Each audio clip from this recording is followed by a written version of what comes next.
Messieurs, bonsoir, bienvenue sur Canal Horizon pour une émission aujourd'hui avec un invité, Karim Achab, que nous allons recevoir aujourd'hui, qui va nous expliquer un petit peu sa fonction et son parcours personnel et intellectuel, et évidemment la suite politique à donner pour le gouvernement kabyle en exil. Alors Karim Achab, vous êtes linguiste, universitaire basé au Canada, ancien ministre de la langue et de la culture kabyle, vous m'arrêtez si je me trompe, au sein de la NAVAD, directeur des relations internationales depuis 2024 et Premier ministre désigné de la NAVAD, appelé à prendre vos fonctions en septembre 2026, donc le mois prochain, ou dans 2 mois. C'est exact. Votre parcours se situe entre à la croisée de plusieurs terrains, la langue, la diaspora, la diplomatie et la politique. C'est cette trajectoire que nous allons essayer de comprendre ensemble et faire comprendre à nos téléspectateurs et essayer de décortiquer un petit peu à travers votre vision des choses, si vous le permettez. Karim Achab, bienvenue. Très content de vous recevoir ce soir. Merci beaucoup, Wanis. Merci de l'invitation. Je suis autant honoré et ça me fait plaisir d'être ici. C'est nous qui sommes très honorés de vous recevoir. Vous avez fait le voyage depuis Ottawa, c'est ça? Oui. Vous devez être certainement très fatigué, vous avez beaucoup de choses à faire et à régler ici à Paris. Donc moi j'en ai profité pour vous voler un petit peu de temps et puis que vous puissiez nous donner. Alors vous êtes connu comme un grand universitaire, spécialiste de la langue kabyle et amazigh, c'est là-dessus que je voudrais commencer. Vous êtes installé au Canada depuis de nombreuses années, combien de temps? 26 ans. 26 ans. Comment passe-t-on d'un travail universitaire sur la langue et un engagement politique au sein du MAC et de la NAVAD? Ça prend une prise de conscience. La prise de conscience, c'est que la langue kabyle et les langues amazigh de façon générale sont en danger. Ce n'est pas un danger naturel comme c'est le cas dans les langues qu'on appelle menacées par le manque de nombre de locuteurs, mais plutôt menacées par un projet politique qui cherche l'éradication des langues amazigh de façon générale et de la langue kabyle en particulier. Donc ce n'est pas un secret, ce n'est un secret pour personne que par exemple le régime algérien, à travers d'abord sa politique depuis 1962 d'arabisation et d'islamisation, plus la radicalisation de certains militaires récemment, avec le projet Zéro Kabyle. Le projet Zéro Kabyle est parrainé par certains officiers de l'armée algérienne. Alors, moi, je voudrais juste recentrer un peu, avant d'en arriver là, mais à quel moment vous avez compris justement que votre travail en tant que linguiste ne pouvait pas rester simplement académique? Comment on fait le pont politique en passant? Oui, je l'ai compris depuis longtemps, sauf qu'il a été confirmé par, ça peut sonner un peu paradoxal, ça a été confirmé par l'officialisation de la langue amazigh, à côté de la langue arabe. Si on regarde la façon dont l'officialisation des langues amazigh au pluriel a été formulée, l'Algérie est le seul pays dans le monde à avoir changé la définition de la langue officielle. D'accord. Avant, la langue officielle, on dit seulement langue officielle. L'Algérie a mis l'arabe langue officielle de l'État. D'accord. Et ensuite, ils ont mis article 3 bis ou article 4, Tamazigh aussi est langue officielle. Ils n'ont pas mis langue officielle de l'État. Ce qui veut dire sur le plan juridique, Tamazigh, les langues amazigh de façon générale, la langue kabyle aussi, n'ont pas accès aux institutions de l'État. Parce qu'ils ont redéfini la définition de la langue officielle. Maintenant, pour l'Algérie, c'est langue officielle de l'État. C'est le seul pays au monde qui a changé cette définition. Alors, quand on dit, si tu vas devant le juge, tu vas dire quel tribunal administratif a signé l'administration algérienne devant le juge et lui dire l'État algérien, en fait l'administration algérienne viole la constitution algérienne parce qu'ils ont consacré Tamazigh langue officielle et pourtant Tamazigh n'a pas droit de citer au sein des institutions. Le juge va vous répondre, c'est la raison pour laquelle ils ont changé la définition, va vous dire écoutez monsieur, dans la constitution on parle aussi de la langue officielle de l'État. C'est la langue arabe qui est la langue officielle de l'État. Maintenant, Tamazigh, elle est aussi langue officielle de quoi? Du vent, de ce que tu veux, mais pas de l'État. D'accord. Donc, alors quand j'ai vu ça, je me suis dit là c'est vraiment la goutte d'eau. C'est-à-dire j'ai fait des travaux linguistiques académiques, j'ai publié. Ceux qui sont en linguistique connaissent mon travail. Mais le travail linguistique, il sera lorsque tu as des garanties politiques. Le travail linguistique va porter fruit. Quand tu n'as pas de garantie politique ou quand tu as un danger qui menace la langue, eh ben c'est pour gagner du temps, c'est-à-dire tuer la langue va plus vite que publier dans la langue en question ou diffuser les travaux parce que ça prend du temps. Tu fais de la recherche, tu publies, ça prend du temps pour que ce soit diffusé, pour que ça atteigne les esprits. Alors que le projet politique pour tuer, éradiquer la langue kabyle, lui, il va très très vite à la vitesse de la lumière. Donc finalement c'était en parallèle que vous avez en même temps que vous travailliez sur la langue, en même temps vous sentiez qu'il fallait un engagement politique qui était en train de naître. Alors et d'autant plus lorsque vous sentiez une certaine frustration par rapport justement à cette problématique et par rapport à ces lois qui sortaient, on ne sait trop d'où, hein, comme vous l'exprimez maintenant. C'est à ce moment-là que vous sentiez qu'il fallait s'investir politiquement parlant? L'engagement politique a toujours été là. L'engagement politique, il était depuis le début là, ce qui a conditionné d'ailleurs mon orientation vers la linguistique amazigh. Mais lorsque l'État, finalement, tout ce que tu as attendu longtemps pour que ce soit officialisé, ça veut dire qu'on va mettre les moyens de l'État à la disposition de cette langue pour soutenir cette langue. D'accord. Tu découvres que c'est une ruse. Tu te dis, ça y est, maintenant, il ne reste plus aucun levier. Il ne reste plus aucun espoir. Parce qu'avant, on se disait, au moins lorsque la tamazight ou le kabyle sera reconnu comme langue officielle, à ce moment-là, au moins, on sera dans l'officialité. La langue kabyle va avoir accès aux institutions, aux moyens, au budget, et tout ce qui s'ensuit. Mais lorsque l'État lui-même, par le truchement de cette modification de définition de la langue officielle, te montre finalement quelle est sa motivation, tu dis ok, le seul espoir qu'on avait maintenant est épuisé, il faut passer à autre chose. Et comme par hasard, le MAC venait de passer à l'indépendance, donc je me suis dit c'est vraiment le temps de m'investir en politique et de rejoindre le MAC pour l'indépendance de la Kabylie, donc lutter et militer pour l'indépendance de la Kabylie. Il faut que la langue kabyle devienne la langue officielle d'un État, donc ce sera l'État kabyle. Alors, donc pour vous, si je résume ce que vous venez de dire, c'est la langue kabyle, c'est d'abord un patrimoine culturel et ensuite un socle politique. Ou c'est les deux en même temps? La langue kabyle, c'est une identité. D'accord. Lorsqu'on définit un peuple, la langue fait partie des critères de définition d'un peuple. D'accord. Et quand il y a un peuple, ça veut dire qu'il y a une nation. Et quand il y a une nation, ça veut dire qu'il a besoin d'un État. Parce que la définition de l'État-nation est quand même récente, depuis le 19e siècle.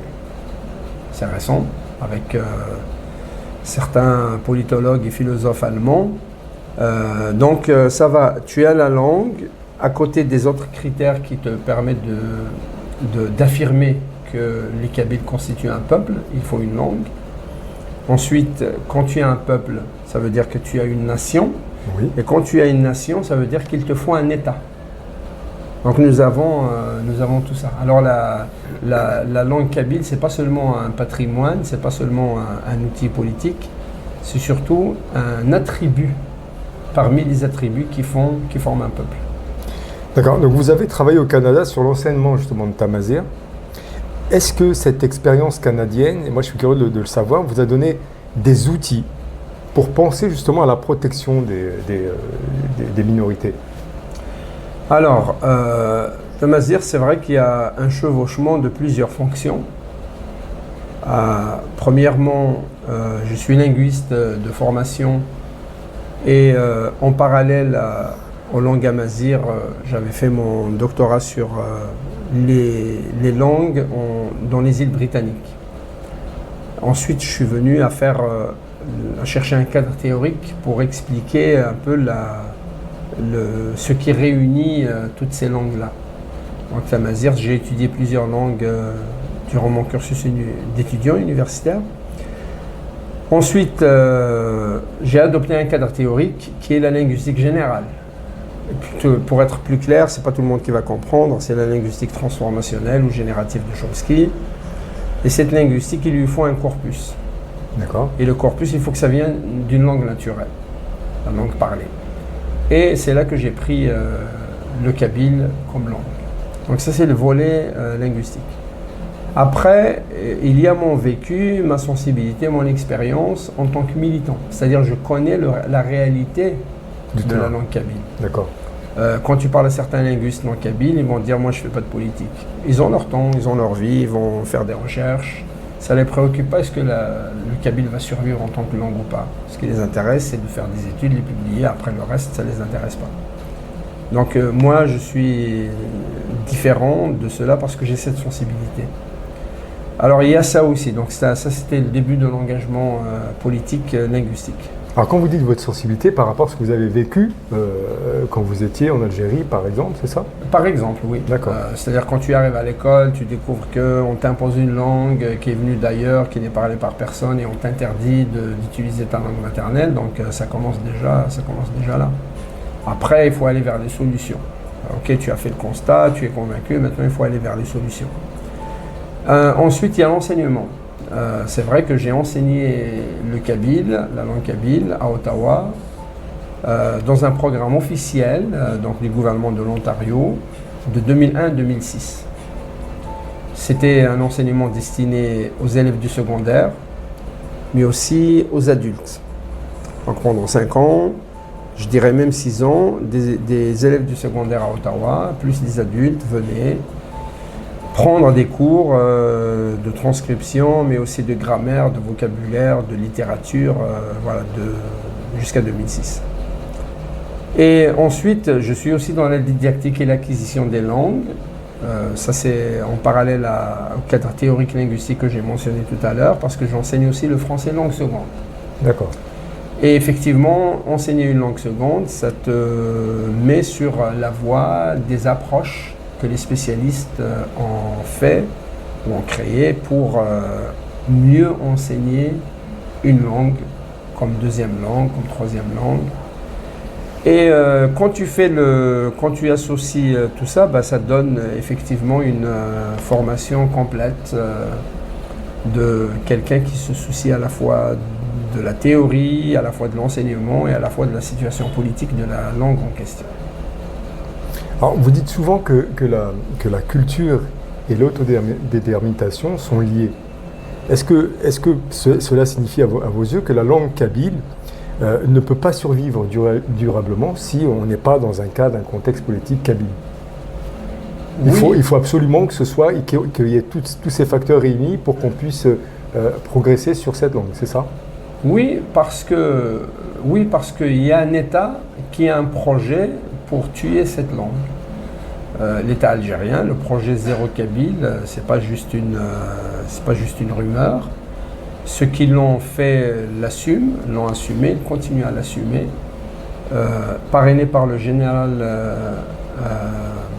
Ouassini, qui a failli devenir l'homme fort de l'Algérie. Oui. Donc quand tu as un général il allait mettre un président de la République lui-même. C'était Mouhelbi ou quelque chose, Mouhelbi. Mouhelbi, je pense. Ouais. Donc après, celui qui est arrivé pour le destituer n'est pas moins anti-kabyle. C'était Gaïd Salah. Ouais. Alors, Gaïd Salah, lorsqu'il a appris, donc Gaïd Salah était aussi un anti-kabyle. Il a adhéré au projet Zéro Kabyle. Donc c'est une question une lutte de clans entre eux. Donc c'était pas mieux. Alors il y a cette menace. La menace elle est portée par un État, avec tous les moyens de l'État. Alors moi j'ai un peu de mal à comprendre, Karim. Alors oui. On va juste ouvrir une petite parenthèse. Oui. Anti-kabyle, finalement par beaucoup de kabyles, parce que le mode zéro kabyle dont on me parlait, finalement, quand on regarde les postes importants, sont pris en tout cas par des kabyles. Alors, chapeautés par qui? C'est la question, mais ou est-ce que peut-être ce sont simplement des outils? C'est pas la même chose, parce que ceux qui ont mis sur pied le projet Zéro Kabyle, ce n'étaient pas des kabyles. Mais pour l'exécuter, ils ont besoin des kabyles. Et il y en a qui Donc sont mis à leur ce sont des disposition. outils. Ce sont des outils. On appelle ça des mercenaires. D'accord.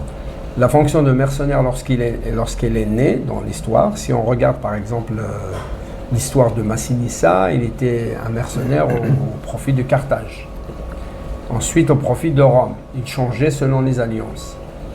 Et ensuite il a fait le bilan, il s'est dit mais puisque je peux faire ça pour Carthage et pour Rome, pourquoi je ne le ferais pas pour moi?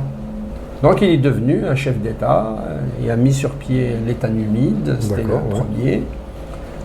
Et à l'époque, cette fonction de mercenaire, juste parce que tu as fait preuve de tes forces, tu as des armes et tu as des gens à ta disposition que tu peux mobiliser.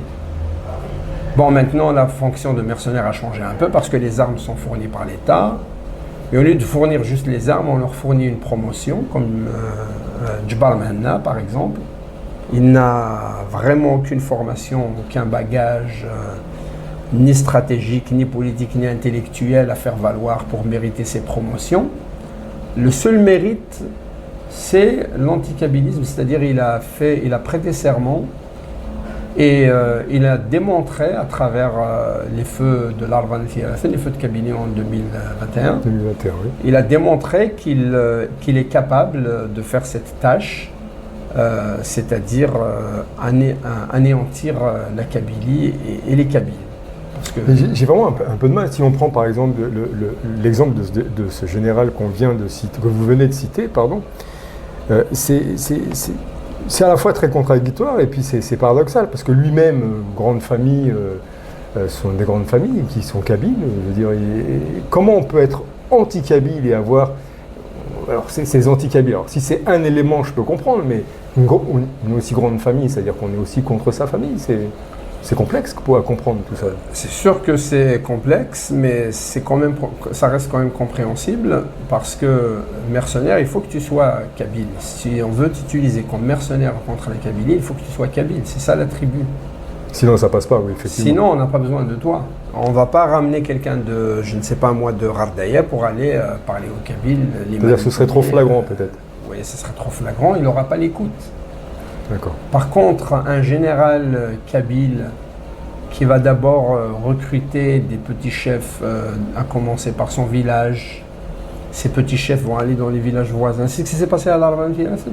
D'accord. Donc ils arrivent à recruter des Kabyles.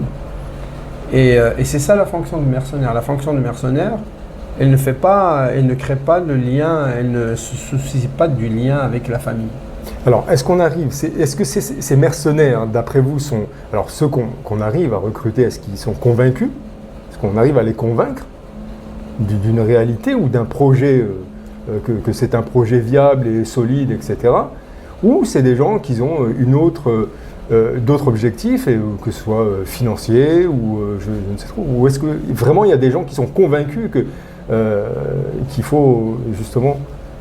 Ces gens-là n'ont pas de conviction. D'accord. Ce qu'ils ont, c'est des intérêts personnels. Donc c'est vraiment personnel. Les mercenaires, c'est les intérêts personnels pour eux et pour leur famille. Et c'est ce qui s'est passé. Maintenant, la fonction de mercenaire est élargie. C'est pas seulement les généraux, mais il y a aussi quelqu'un comme Ouihia, par exemple, était un mercenaire, donc fonctionnaire de l'État algérien, qui a décrété la généralisation, qui a réactivé la loi sur la généralisation de la langue arabe. D'accord. En 1992. D'ailleurs, c'est à lui que Matoub faisait allusion dans l'une de ses chansons. Donc, c'est pas, je veux dire, c'est connu parmi la population kabyle. Et l'intérêt personnel doit primer sur tout le reste. Maintenant, ils mettent en avant une couverture pour dire que ce n'est pas par intérêt personnel. Ils vont se mettre à épouser l'idéologie comme l'unité nationale, l'Algérie, l'unité territoriale. Ils vont mettre en avant ça. Après, si on tire plus loin, on va arriver jusqu'au plus petit militant dans les réseaux sociaux qui te dit vive l'Algérie, l'Algérie est unie et indivisible, et il ne sait même pas de quoi il parle. Sans comprendre. Voilà, c'est ça. D'accord. Donc, ce sont de simples militants, mais qui sont imprégnés de ce discours-là. Mais derrière ce discours se cache une arrière-pensée qui est, même ce petit militant, aspire à être promu à une échelle supérieure, et puis c'est suffisant dans un premier temps pour lui. C'est-à-dire quelqu'un qui n'a rien, et il sait que s'il se met à chanter l'unité nationale, à attaquer le MAC par exemple, dire des choses contre la Kabylie, il sait qu'il est en train de faire une offre, une demande d'emploi en fait. Il se sent valorisé. Voilà, il fait une offre au régime algérien. D'accord. Et puis tu as des petits Kabyles de service, encore des mercenaires, qui sont déjà dans le système. Donc ces gens-là vont les recruter. Ah, je t'ai vu, bravo, j'ai vu ta vidéo, donc on aura besoin de toi. Bah, c'est déjà une promotion. Ça commence par oui, mais il faut patienter, on va te donner dans un premier temps 50 euros par vidéo ou 20 euros par vidéo. Et puis après, on verra, on va régulariser. Et tu as même certains, il y en a un, je ne vais même pas citer son nom pour ne pas salir ma langue, on ne cite pas de nom, mais... qui a diffusé un post, qui a diffusé l'information comme quoi il a été promu inspecteur. C'est un mercenaire kabyle, KDS, qui a été promu à un rang supérieur. Voilà. Et la police algérienne leur donne ces titres d'inspecteur, de ceci. Comme dans l'armée, on leur donne les titres d'officier, général, cadre, etc. Et ils font beaucoup de mal à la Kabylie, à la langue kabyle. Mais fort heureusement que la Kabylie et la langue kabyle, la Kabylie a enfanté des enfants qui sont capables de contrecarrer toutes ces ruses. Alors Karim Achab, vous êtes parti de la Kabylie, vous avez quitté cette Kabylie, vous êtes passé par la France, et je me pose la question, alors, vous avez quand même un bagage important, vous êtes quand même quelqu'un de très cultivé, vous êtes un linguiste connu, pourquoi vous n'êtes pas resté en France ? Il y a plusieurs raisons. La première raison, c'est que j'étais angliciste à la base. Donc ma formation, mon premier titre c'était prof d'anglais. Ensuite j'ai fait une licence, une maîtrise, un DEA d'anglais. Et dans ce programme d'anglais il y a la linguistique. Et en parallèle je faisais d'autres langues comme les langues amazighes de façon générale, le hongrois. J'ai étudié d'autres langues comme le russe et le suédois. L'espagnol aussi. Donc à un moment donné je me suis dit je vais trouver un cadre qui puisse rassembler tout ça, un cadre théorique. Donc, et j'ai trouvé un cadre théorique qui est plus enseigné aux États-Unis et au Canada, en Amérique du Nord, qu'en Europe, inexistant en France. Ça, c'était le premier. Le deuxième, étant angliciste, j'aspirais déjà à vivre dans un monde anglophone, soit la Grande-Bretagne, ou bien le Canada, ou les États-Unis, l'Australie, la Nouvelle-Zélande. Et c'est pour cela, lorsque je suis arrivé au doctorat, je me suis dit, est-ce que c'est le moment de partir d'ici? Et je ne te cache pas que je voyais, quand j'étais ici, que la situation en France se dégradait de plus en plus. Donc je m'étais dit, voilà, j'ai une raison de plus pour partir d'ici, et mon choix s'est porté sur le Canada.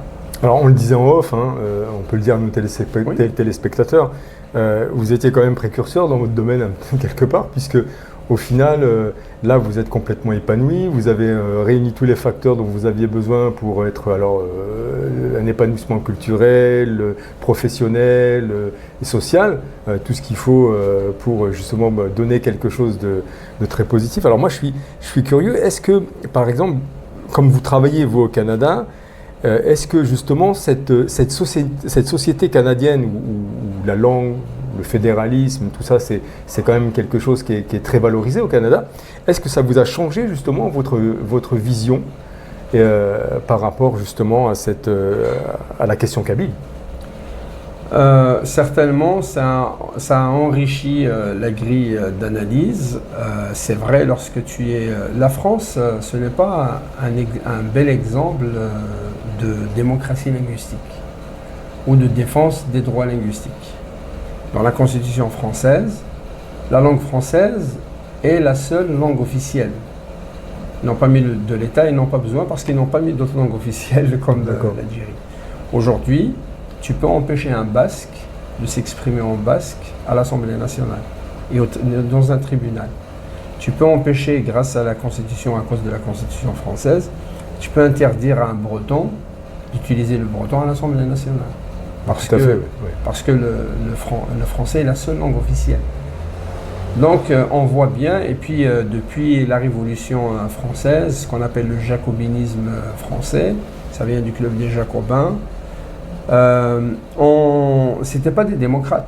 Robespierre, c'était pas un démocrate. Robespierre a coupé des têtes, a fait couper des têtes à plein de révolutionnaires, même de sa propre famille politique.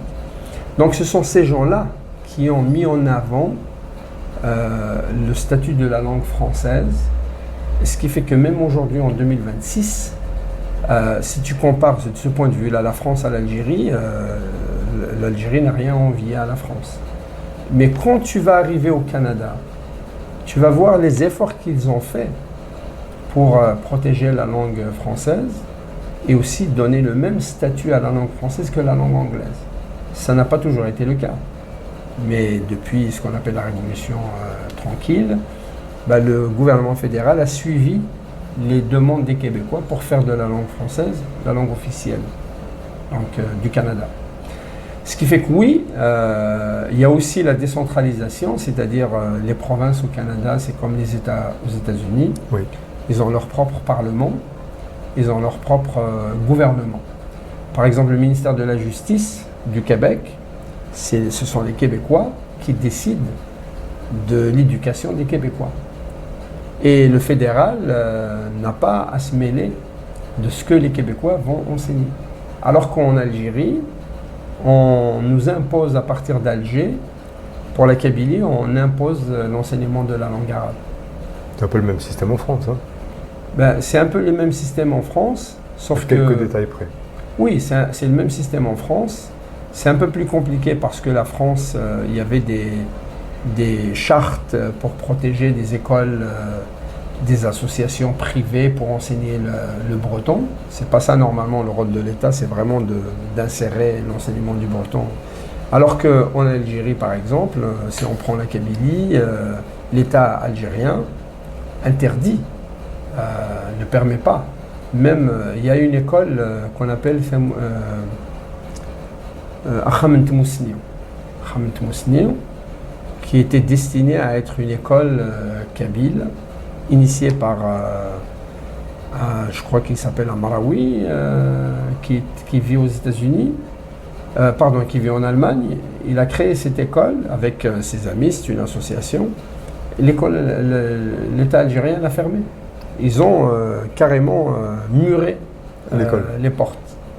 Ça veut tout dire. Oui, ça veut tout dire. Ils l'ont arrêté à l'aéroport, ils ont arrêté son épouse, voilà. Juste parce qu'il a créé une école de langue kabyle.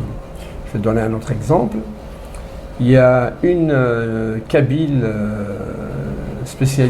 enseignante spécialisée dans l'enseignement de la langue kabyle à Montréal. Oui. Elle a créé une école en ligne à Montréal.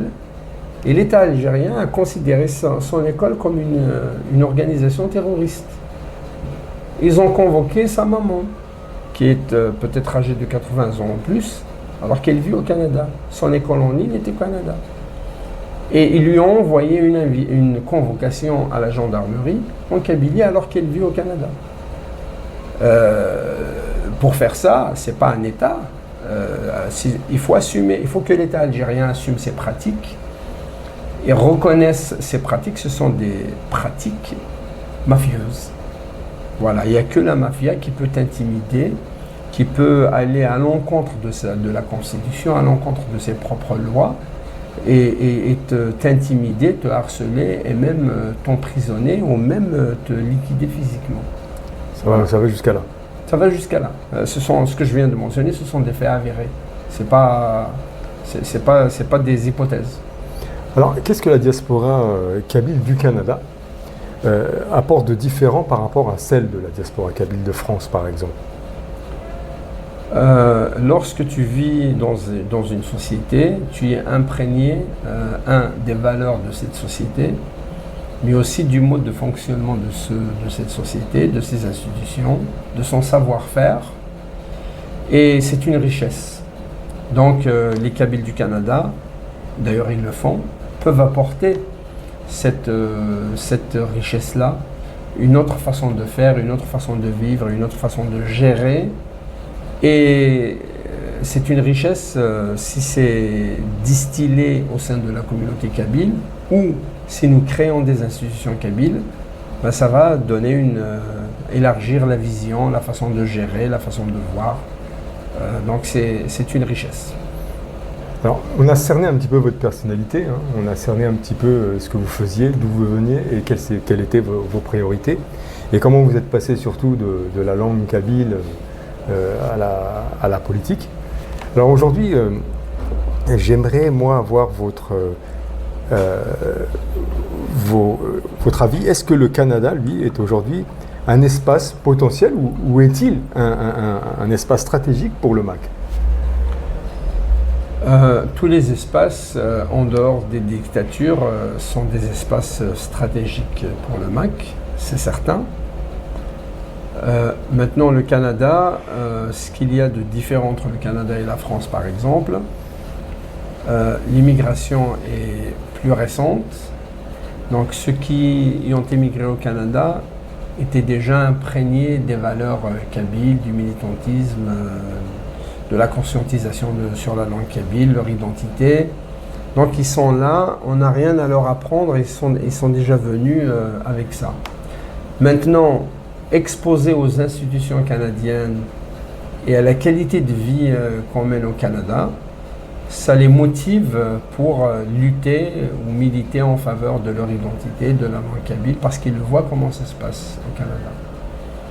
Et mais je pense que le mode de vie canadien, par exemple, alors le mode de vie, surtout la structure de l'administration et politique du Canada est plus en faveur. Je pense qu'avec les directives, les convictions du MAC et de la NAMAD, par exemple, je pense qu'il y a beaucoup, en tout cas, il y a beaucoup de facteurs qui s'y rapprochent. On peut voir cette question sous une autre perspective, c'est que la France a toujours eu une relation privilégiée avec l'État, le régime algérien.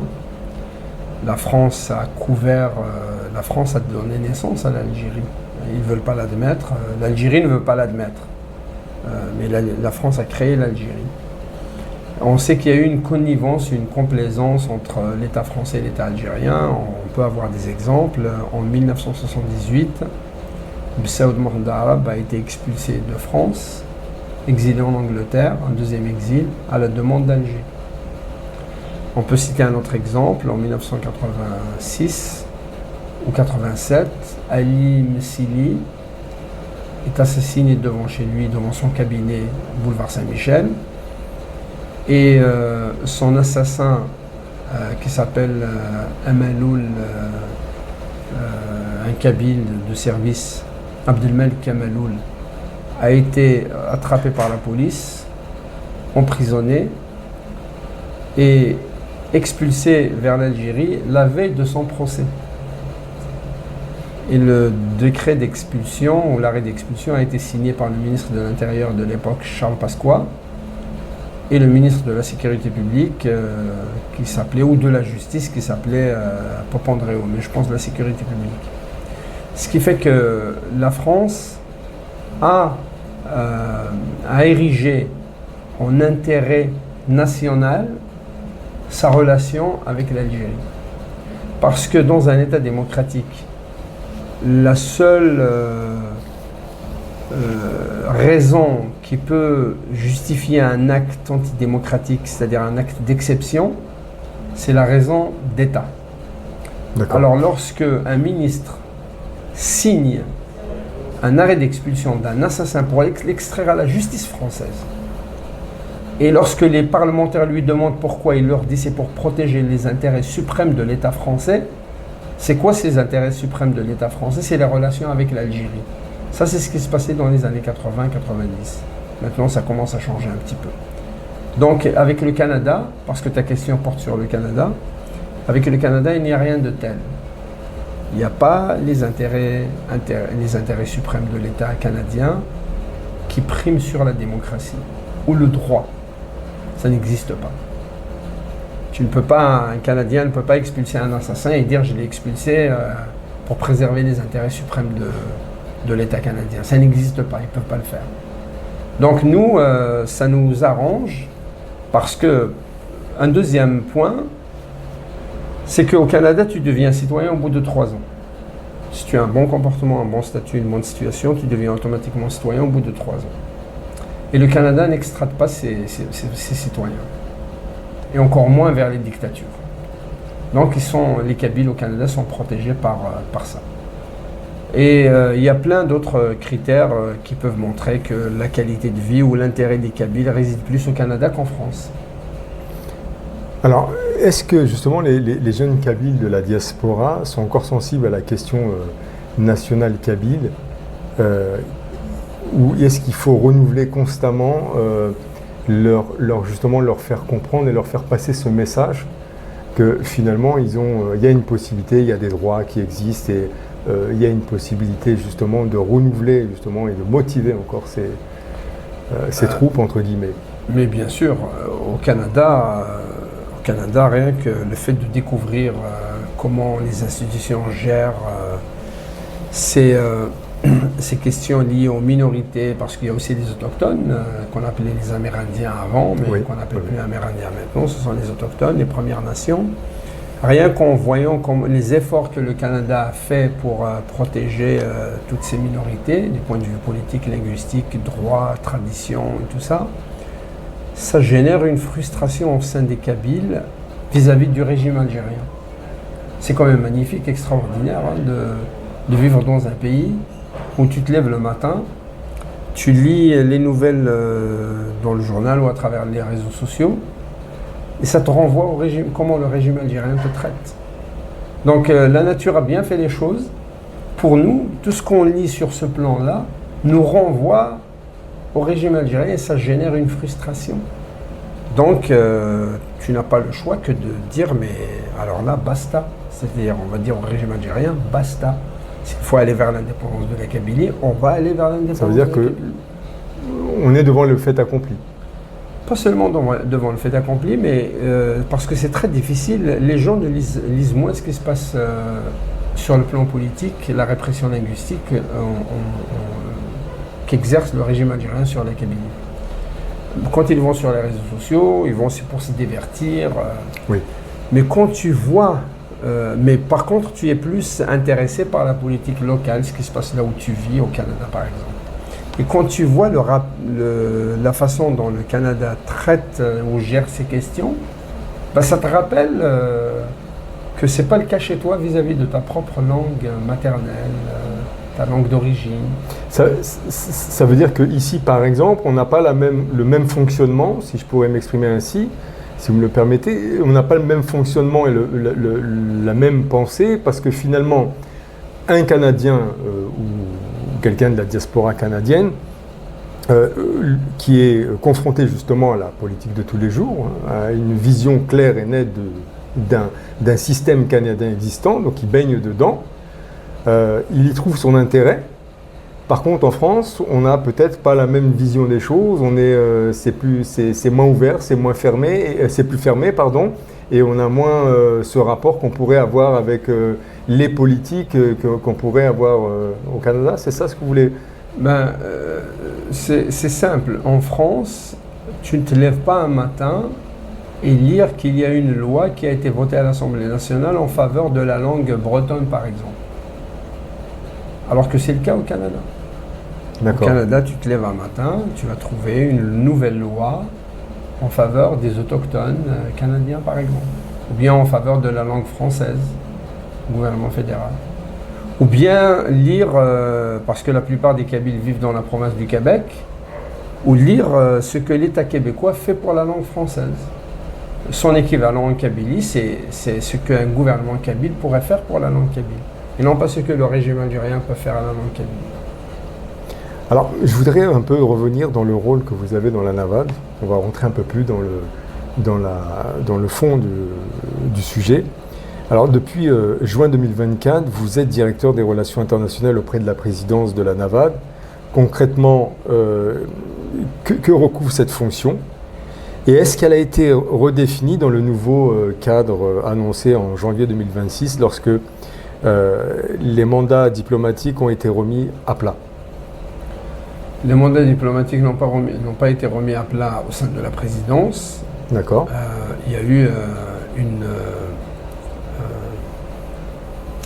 formation d'un nouveau gouvernement kabyle en exil. Donc la fonction de directeur des relations internationales n'a pas été touchée parce qu'elle dépend de la présidence et non pas du gouvernement kabyle. Maintenant, oui, il y a... ta question, c'est un peu, c'est quoi le rôle? C'est ça? Quel est le rôle et la fonction? Voilà. Alors, la fonction, elle est annoncée dans le titre. Donc, direction générale des relations internationales. Maintenant, le rôle, c'est sensibiliser, informer les États, la communauté internationale, essentiellement les États démocratiques en Europe, aux États-Unis, au Canada, en Australie, Nouvelle-Zélande, que les Kabyles, à travers le gouvernement kabyle en exil et à travers le mouvement pour l'autodétermination de la Kabylie, ont déclaré leur indépendance suite au refus du régime algérien de négocier avec le mouvement ou le gouvernement kabyle en exil. Parce que si tu fais une déclaration unilatérale d'indépendance, tu dois la justifier. Pourquoi elle n'est pas bilatérale? Les Nations Unies encouragent des négociations bilatérales. C'est la raison pour laquelle l'Espagne a annulé le référendum gagné par les indépendantistes catalans en Espagne, parce qu'il était unilatéral, c'est-à-dire ils n'ont pas réussi à entraîner les autorités espagnoles. Mais pour nous, la réponse est donnée par le régime algérien. Le régime algérien refuse de négocier. Ils ont déclaré le MAC comme organisation terroriste au lieu d'initier des discussions. Et les États-Unis ont dit, ils l'ont écrit noir sur blanc à travers le ministère du département des Affaires étrangères, département d'État.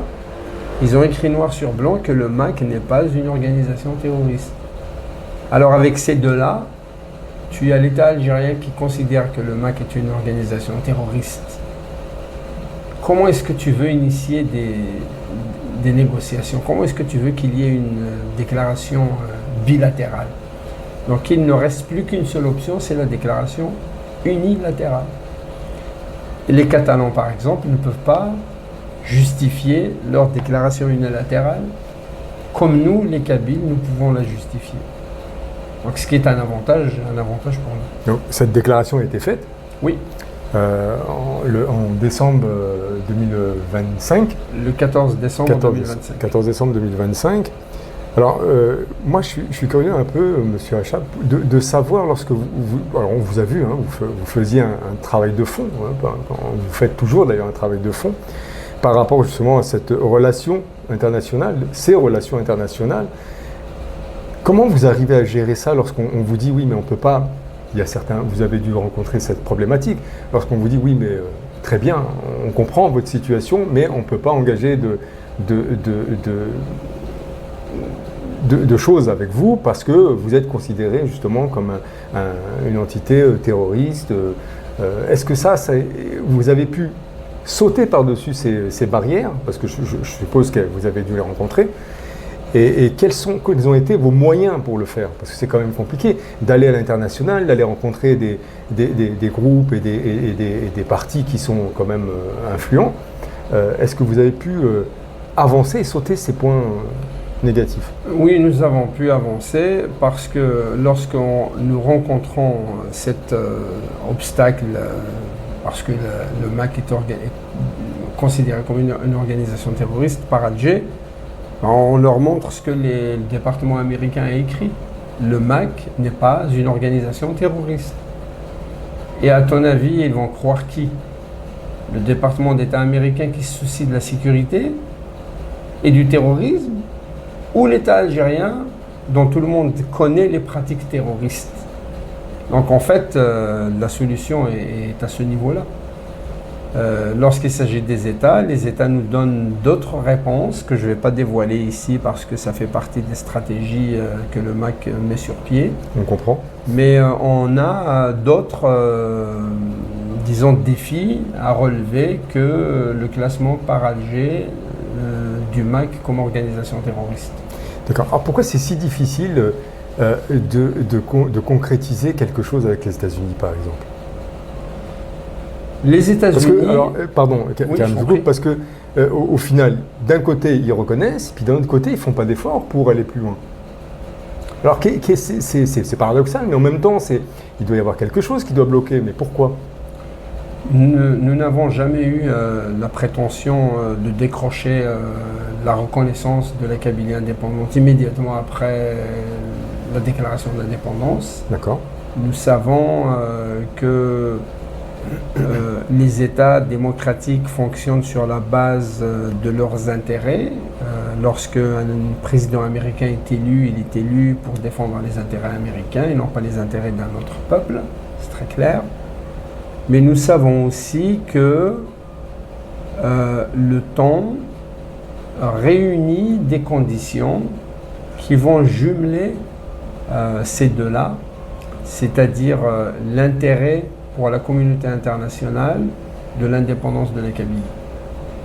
Et plus les pratiques du régime algérien, parce que plus il enferme des Kabyles, il condamne des Kabyles à tout va, il tire sur tout ce qui bouge, nous documentons tout. Et tout ce qu'il fait au détriment de la Kabylie et des Kabyles, condamnés à mort, emprisonnés, violés, torturés, tout ça va jouer contre le régime algérien et en faveur du peuple kabyle pour s'émanciper. Parce qu'à force de leur répéter les pratiques du régime algérien, ils vont être convaincus que ce peuple kabyle mérite d'être protégé.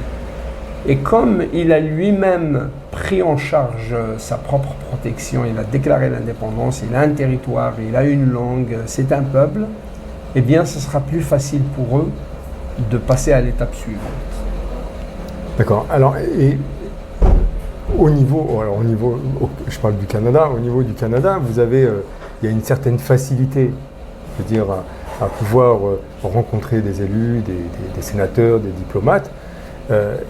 Est-ce que, bon, on le sait par rapport aux interventions que vous avez faites de ci, de là, mais est-ce que ça n'aurait pas pu être un tremplin beaucoup plus important justement pour développer l'idée justement de cette autodétermination, pardon?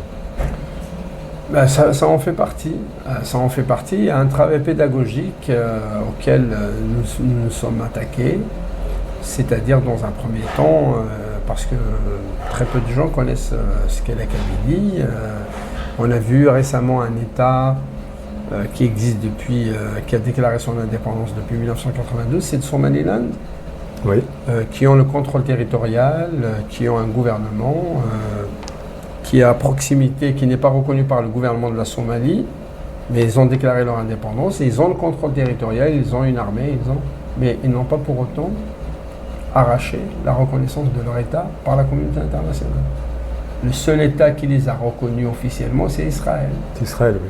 Et les États-Unis, lorsqu'ils ont posé la question à Donald Trump, est-ce que vous allez reconnaître le Somaliland, il a dit, pour l'instant, le Somaliland, personne ne sait où c'est. C'est une façon de dire que non, c'est pas notre préoccupation. Pour les Kabylies, on n'a pas intérêt à ce qu'on récolte ce genre de réponse lorsqu'on va demander la reconnaissance ou lorsqu'un État aura commencé à reconnaître la Kabylie. Pour nous, il faut que ce soit comme un enchaînement automatique, État après État. Et c'est ce qui va se passer. Alors, on a vu le président Farhat Menni qui a été reçu quand même en grande pompe cette année, par exemple. Est-ce que ça peut faire aboutir? Ça n'a pas été fait par tout le monde, je veux dire. C'est quand même politiquement, il y a un impact. Et je pense que ça a dû faire mal à différentes personnes. Mais je veux dire, est-ce que ça, privilégier ce genre d'intervention, ce genre de contact, est-ce que c'est pas une chose très importante? Je pense que derrière ça, peut-être que vous avez été aussi une des personnes qui a aidé dans ce sens, en tout cas. Puisque si c'est vous qui étiez chargé de l'international, on suppose que vous avez une part de travail là-dedans. Alors, si tu fais allusion au voyage du président Farhad Mahdi au Canada, c'est exactement ça. Décembre-janvier 2025-26, c'était une stratégie différente. Celle-là, c'était le contact que nous avons pris avec des parlementaires fédéraux, c'est-à-dire des partis politiques, pour inviter le président Farhad Mahdi afin d'exposer le projet de l'indépendance de la Kabylie et initier ce débat sur la reconnaissance de la Kabylie avec les parlementaires.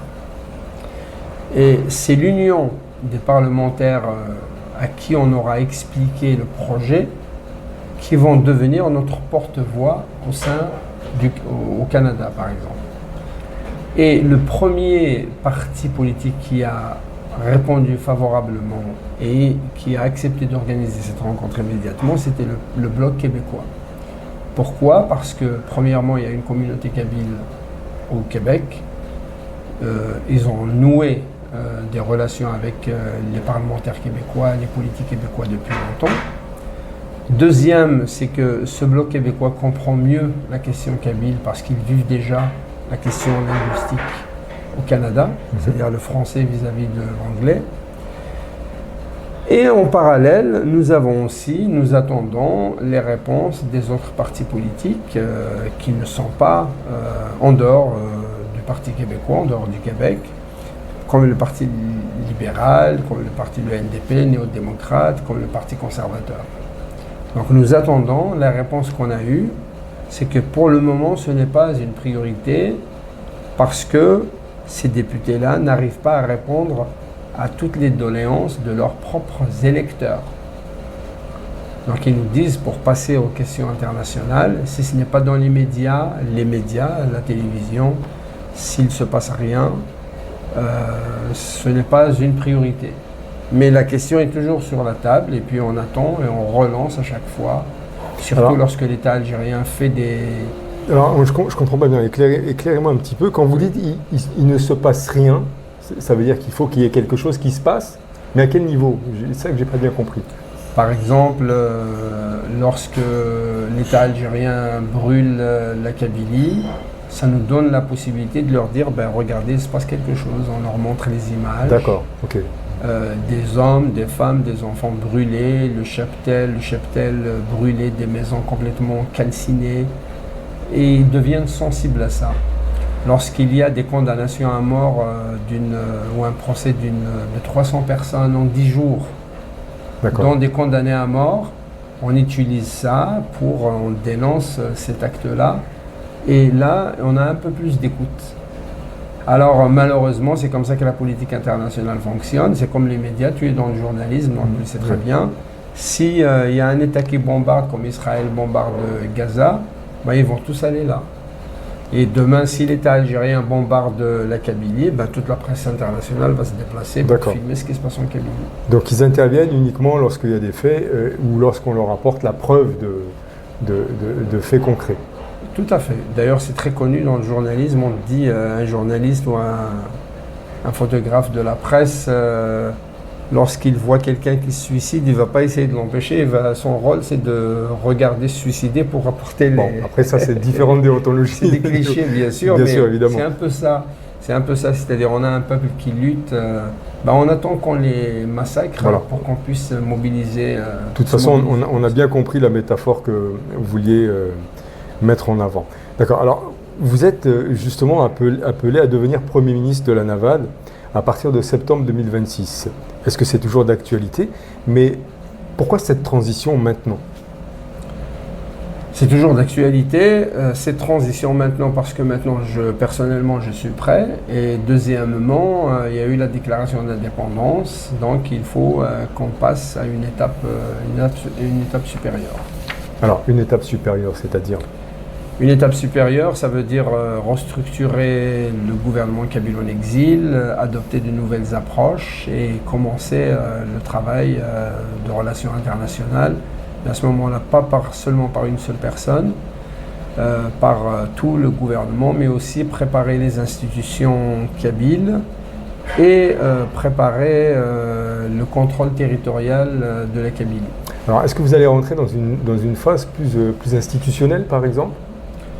On était déjà dans une phase institutionnelle. Ce qui va changer, c'est la mobilisation des ressources pour la reconnaissance de l'indépendance de la Kabylie par la communauté internationale. Ça devient l'affaire de tout le gouvernement. Ça va rehausser... Des ressources, Monsieur Hachab, dans quel sens? C'est-à-dire des ressources... Dans quel sens? Ça veut dire que tous les ministères vont contribuer à cette quête de reconnaissance de la Kabylie par la communauté internationale. Y compris, peu importe le ministère que tu vas nommer, si tu es par exemple le ministre des infrastructures ou des ressources naturelles, nous allons dire que la Kabylie peut survivre grâce à ses propres ressources. D'accord. Si le ministère de l'Éducation va mettre en avant l'endoctrinement des enfants kabyles par l'État algérien à travers ou par le truchement de l'islamisme, au lieu de les préparer à l'avenir, de leur préparer leur avenir, il leur enseigne la religion.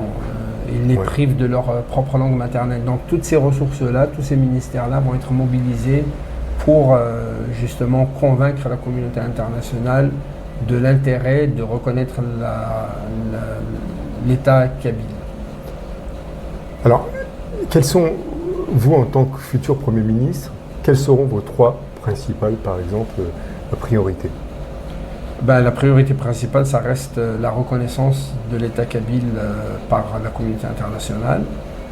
La deuxième priorité, c'est protéger les personnes harcelées, dénoncer les personnes harcelées par le régime algérien, condamnées à tort à travers ces stratégies comme les feux en 2021, l'assassinat de Jamal Ben Ismaïl, pour le mettre sur le dos des Kabyles afin de les mettre en prison. Donc tout ça va être dénoncé, on va continuer à dénoncer ça auprès des organisations internationales de protection des droits humains par exemple. Et puis et la langue kabyle, la protection de la langue kabyle, c'est-à-dire on va pas réfléchir à des stratégies parce que c'est déjà fait, mais comment faire en sorte que la langue kabyle ait le statut qu'il mérite, c'est-à-dire langue officielle de la Kabylie. Alors, Karim, vous êtes différent on vous sent quand même différent du président Farhat Meni. Dites-moi si je me trompe, lui, il incarne plus la figure historique, fondatrice du mouvement. Vous arrivez avec un profil plus universitaire, plus canadien, je dirais, même jusqu'à là plus canadien, et plus international. Alors, est-ce que cela marque un changement, justement, dans la méthode et du MAC et de la navale? Nous sommes des ressources en faveur de la Kabylie. Le président Farhat Meni, avant de devenir président, il nous a réveillés, il nous a éduqués. On connaît son apport pour la langue kabyle, les langues amazighes de façon générale.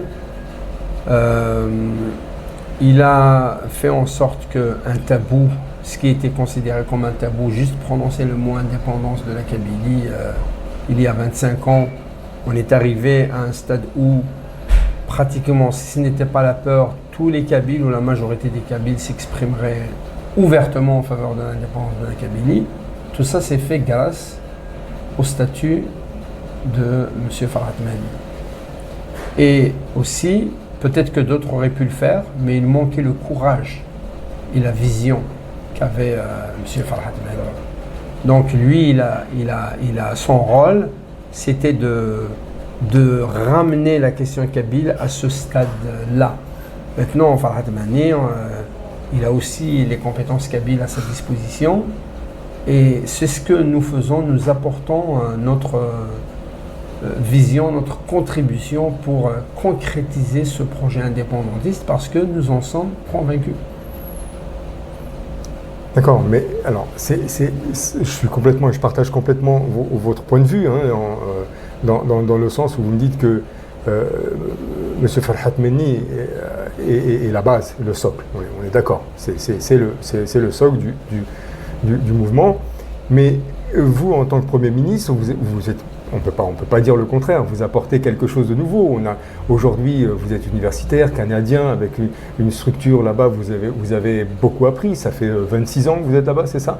26 ans, vous avez intégré, je veux dire, maintenant ça fait partie de vous, vous êtes dans ce système, un système qui est ouvert au fédéralisme.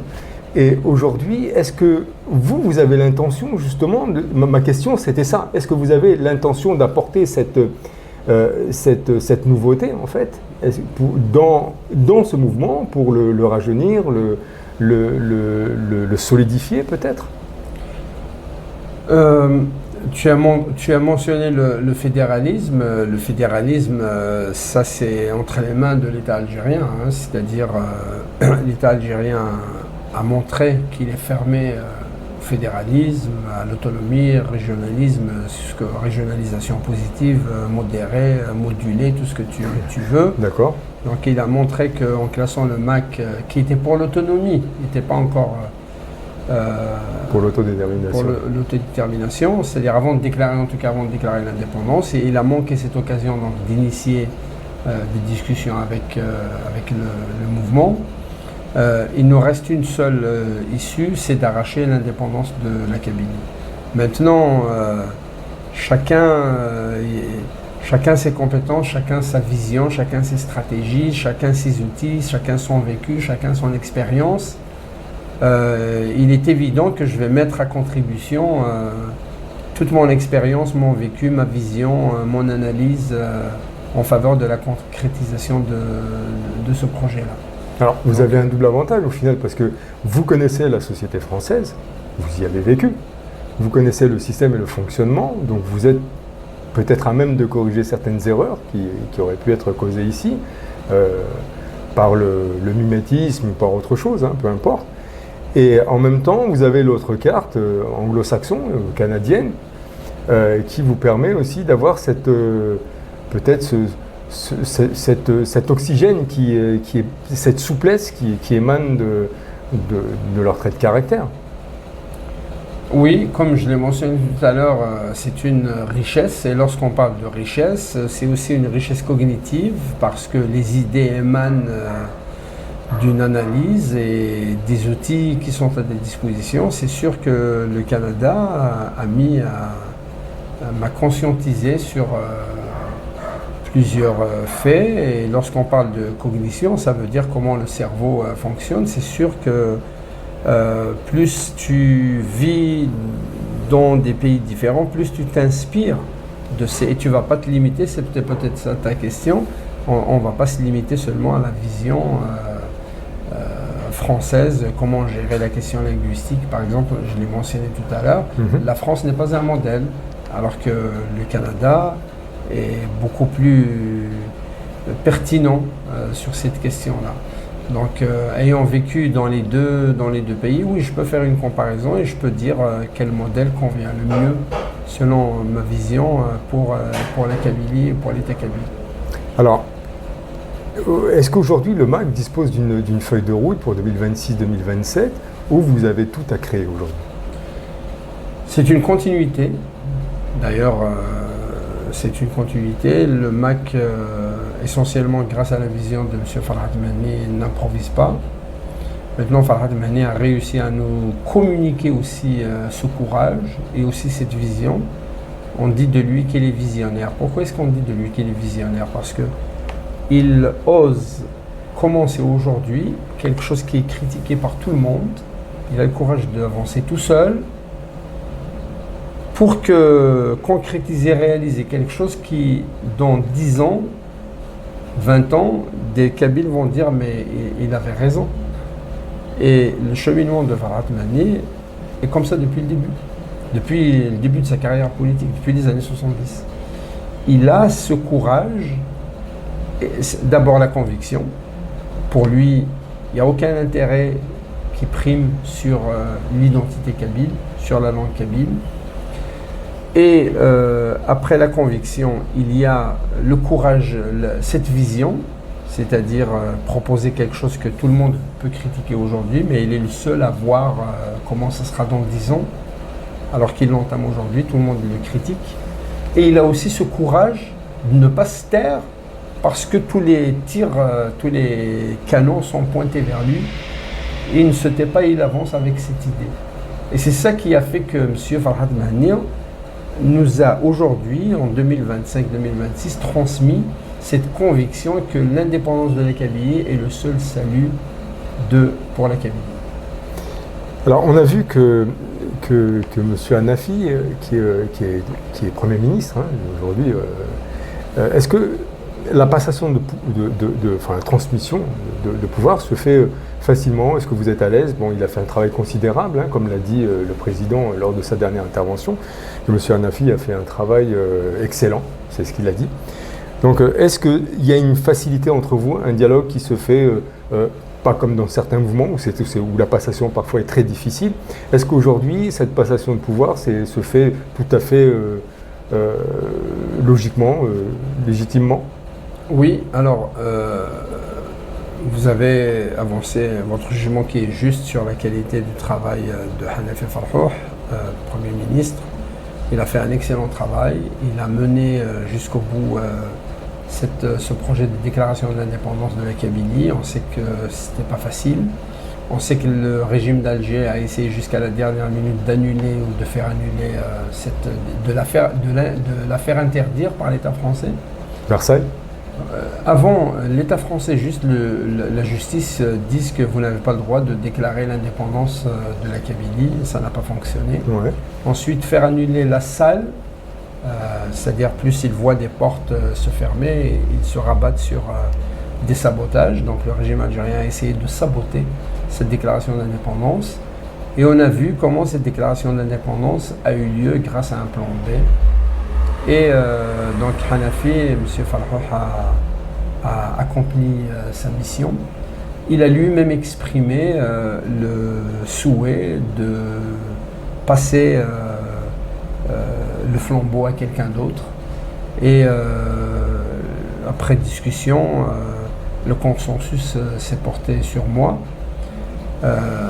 Donc c'est ça Alors maintenant ta question sur la transition, elle se passe très très bien puisque j'ai eu l'occasion de faire plusieurs rencontres avec chaque ministre, plus en la présence de M. Hanafi Farhouh pour me mettre au courant de l'avancée des projets. Puis maintenant on arrive à la période des vacances et l'activité politique va reprendre en septembre. Alors est-ce qu'il existe des divergences politiques internes par rapport justement à cette reprise politique ou tout simplement des divergences politiques à l'intérieur de... Il n'y a pas de divergence politique par rapport à la vision, à l'indépendance de la Kabylie. On peut différer peut-être sur des stratégies, sur quel pays solliciter avant quel autre pays. À ce niveau-là, ce sont des divergences classiques, normales, qui méritent d'être discutées. Mais le MAC et le gouvernement kabyle en exil avancent serrés. Soudés, solidaires, parce que nous avons appris à mettre au-dessus de tout l'intérêt de la Kabylie. Alors, je voudrais revenir avec vous, Karim Achab. On arrive dans la fin de l'émission. Je voudrais revenir quand même sur l'actualité, sur les législatives qui algériennes du 2 juillet. Alors, on l'appelle comme on veut, simulacre, législative, vote, peu importe. Elles ont fait justement l'objet d'un mot d'ordre de boycott en Kabylie, mais alors, la première chose, est-ce que ça a vraiment été suivi? Et est-ce qu'il y a vraiment un ancrage réel sur le terrain? Alors, tout est relatif parce qu'il y a la peur exercée par le régime algérien. Ils ont même commencé par distiller des rumeurs que si tu ne votes pas, tu risques soit de ne pas quitter le territoire, parce que lorsque tu votes, tu ramènes avec toi la carte électorale, oui.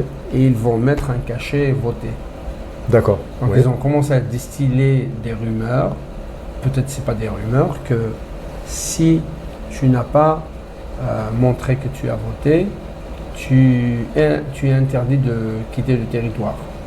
On ne va pas te laisser à la douane sortir. D'accord. Si tu veux renouveler ton passeport, ils vont te demander ça comme une pièce nécessaire pour te renouveler ton passeport.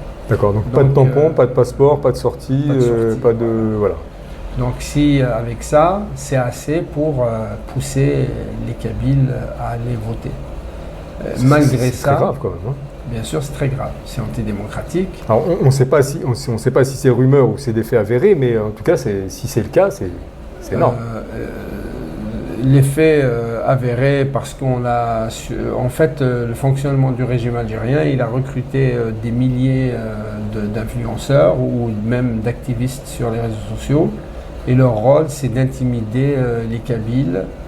Et dans le cadre des élections, c'est aussi de diffuser ces peurs. La peur et le chantage exercé par le système algérien. Ça, on n'a pas besoin de le démontrer, tout le monde le sait. Ensuite, malgré ça, on parle d'à peu près 4% de vote en Kabylie. Donc, en moyenne, 4% de vote en Kabylie, selon les régions, c'est quand même très très peu, malgré cette peur-là. Après, on sait qu'aujourd'hui... Alors, quand vous dites « on parle de 4%», qui parle de 4%? Parce que ça, c'est important. Il faut, si on avance des choses, il faut qu'on puisse les justifier ou les argumenter. Donc, c'est qui? Les bureaux de vote, à la fin, les bureaux de vote, ils sont obligés d'annoncer... Donc, ils ont annoncé 4%? Ils ne vont pas annoncer parce qu'il n'y a aucun bureau de vote qui détient le taux de vote à l'échelle de la Kabylie. D'accord. Mais ce sont les militants qui ont recoupé ces informations-là et puis ils ont fait la moyenne. Ça tombe à peu près autour de 4% de participation. D'accord, donc on reste à une estimation de 4%. C'est une estimation dans le sens où on ne fait pas confiance au régime algérien par rapport aux chiffres qu'il va avancer. Nous sommes obligés d'aller voir ce que les bureaux de vote ont annoncé. Et sachant que lorsqu'ils font le procès verbal, il y a des militants discrets qui sont là. Donc, est-ce qu'on a des relais structurés en Kabylie pour ça? Tous les Kabyles sont structurés. D'accord. Donc du coup, en fait... Ce sont des simples citoyens kabyles qui sont là, ils ont vu le procès verbal, ils vont dire, moi dans mon village ou dans ma commune ou dans notre bureau de vote, le taux de participation est de temps. Parce que c'est très facile, à la fin ils ont le nombre de votants et ils savent le nombre d'électeurs. Donc c'est très facile pour chaque bureau de vote de dire que voici le taux de participation. D'accord. Du moment qu'on ne leur a pas encore interdit d'annoncer le taux de participation, peut-être qu'ils vont le faire... Donc il reste quand même des gens honnêtes qui disent, voilà, à la fin de leur journée, qui disent, voilà, il y a tant de pourcents sur telle et telle commune. Et, bureau de vote. Bureau de vote, pardon, ouais. Qui sont des faits et même s'ils ne publient pas, c'est juste le procès verbal fait devant ceux qui ont assisté au dépouillement des votes. Et il y a toujours des militants qui prennent des photos et qui notent le chiffre et qui envoient ça sur les réseaux sociaux. Donc même, on sait que statistiquement parlant, pour faire des statistiques, tu n'as pas besoin d'avoir 100% des bureaux de vote. Tous les chiffres, admettons, si tu as eu 30, tu vas faire ton estimé sur la base des 30 bureaux de vote. C'est comme des échantillons. Voilà. Ça veut dire que ce n'est pas le chiffre avancé par le régime algérien, c'est certain. Le régime algérien va avancer un autre chiffre parce que lorsqu'il va recevoir un procès verbal au niveau de la wilaya, ils vont lui dire tel bureau de vote c'est 10%, tel bureau de vote c'est 3%. Il va dire moi je ne vais pas mettre ces chiffres-là. Mon poste va sauter si je mets ces chiffres-là. Donc lui il peut modifier et dire 70% pour faire plaisir au ministre de l'Intérieur qui veut faire plaisir au régime algérien en entier, au président Abdelmadjid Tebboune. Donc eux, ils ont la capacité donc, de changer les chiffres et de dire le taux de participation est à 70%, 80%, 90%. Mais nous, on ne fait pas confiance à... Les Kabyles, en général, ne font pas confiance à ces chiffres-là. C'est pour ça qu'on doit se rabattre sur les estimés faits par les observateurs dans les bureaux de vote et les chiffres qu'ils ont annoncés dans les réseaux sociaux. D'accord, mais quel intérêt aujourd'hui pour le MAC, pour la NAVA, de ce vote, puisque au final, il y a eu justement cette indépendance de prise, donc du coup c'est à titre simplement d'information? Pas seulement, le MAC doit participer à la vie politique de la Kabylie, quelle que soit la pression exercée par le régime algérien. Donc le MAC a montré qu'il était présent dans les élections, à travers l'appel au boycott. Deuxièmement, sincèrement, le Parlement algérien est à peu près, je crois qu'ils ont ramené le chiffre à 365 députés ou quelque chose comme ça. 305 députés, lors de la révision du système électoral, ils ont diminué encore le nombre de parlementaires, de sièges en Kabylie. Ils ont diminué de 11 à 9 à Tizi Ouzou, ils ont diminué de 9 à 8 à Vgayeth, ils ont diminué je ne sais pas de combien à Fouviret. Par contre, les régions acquises pour le régime algérien ou arabophone, ils ne les ont pas touchées ou même parfois ils ont augmenté. Donc ça veut dire quoi? Ça veut dire que 9 plus 8, tu as 17, plus 9, tu as 26. Admettons, on va rajouter Gigel, on va rajouter Boumardas et tout ça. Tu vas arriver à tout casser, même si on vote tous pour le même parti, tu vas arriver à 35 députés. Même si la Kabylie vote à 100% pour le même parti, tu vas avoir maximum entre 30 et 35 députés. Si on inclut Gigel, Sétif, Boumardas, qu'est-ce que les 35 députés vont faire dans un parlement qui est composé de 365 députés? La Kabylie représente 35 sur 365 voix. Et en plus de ça, ils vont faire avancer parmi les 35 sièges accordés à la Kabylie, ils vont faire en sorte qu'on va donner un certain nombre au Hamas, un certain nombre au RND, un certain nombre au FLN. Ça veut dire que les partis, même traditionnels, FFSRCD, ils vont se retrouver à 4-5, à tout casser 9 sièges. 9 voix sur 365. Qu'est-ce que les députés kabyles vont alors ramener si ce n'est la vitrine? Ah ben, vous voyez, la Kabylie a voté, la Kabylie est représentée au Parlement algérien. Ça va servir le régime algérien. C'est une vitrine pour le régime algérien. C'est pour ça que le MAC a appelé au boycott, pour dire que nous ne reconnaissons pas ce Parlement, comme nous n'avons pas reconnu l'élection de Tebboune, parce que c'était autour de 0,5 et 1% en Kabylie. Et c'est ça qui fait mal au régime algérien. Il fait tout pour montrer que la Kabylie participe à la vie politique, pour montrer la vitrine, tout en... Oui, mais monsieur Hacham, j'ai un peu de mal à comprendre. Alors, je vais me faire volontairement... je vais le faire volontairement, mais si moi je suis, en admettant que je suis indépendantiste, que je suis maquiste, ce que vous voulez, et que je reconnais justement ce 14 décembre 2025. Oui. Je participe, je suis convaincu. Alors pourquoi je devrais m'occuper aujourd'hui d'un gouvernement que je ne reconnais pas? Pourquoi? Alors, ma question, hein, je le fais volontairement à la légère, mais pourquoi je devrais rentrer justement dans ces comptes? Pourquoi je devrais m'en occuper alors que je ne le reconnais pas? Alors cette partie kabyle qui veulent participer justement ou qui veulent participer à cette politique, est-ce que c'est pas paradoxal par rapport à justement... Non, ce n'est pas paradoxal parce qu'on ne veut pas laisser le terrain, le régime algérien être le seul acteur sur l'échiquier politique kabyle. On doit et on a une vision qui colle, qui contrarie toute initiative du régime algérien parce que ça ne va pas dans le sens des intérêts de la Kabylie. Il faut que le MAC montre qu'il est présent sur ce terrain.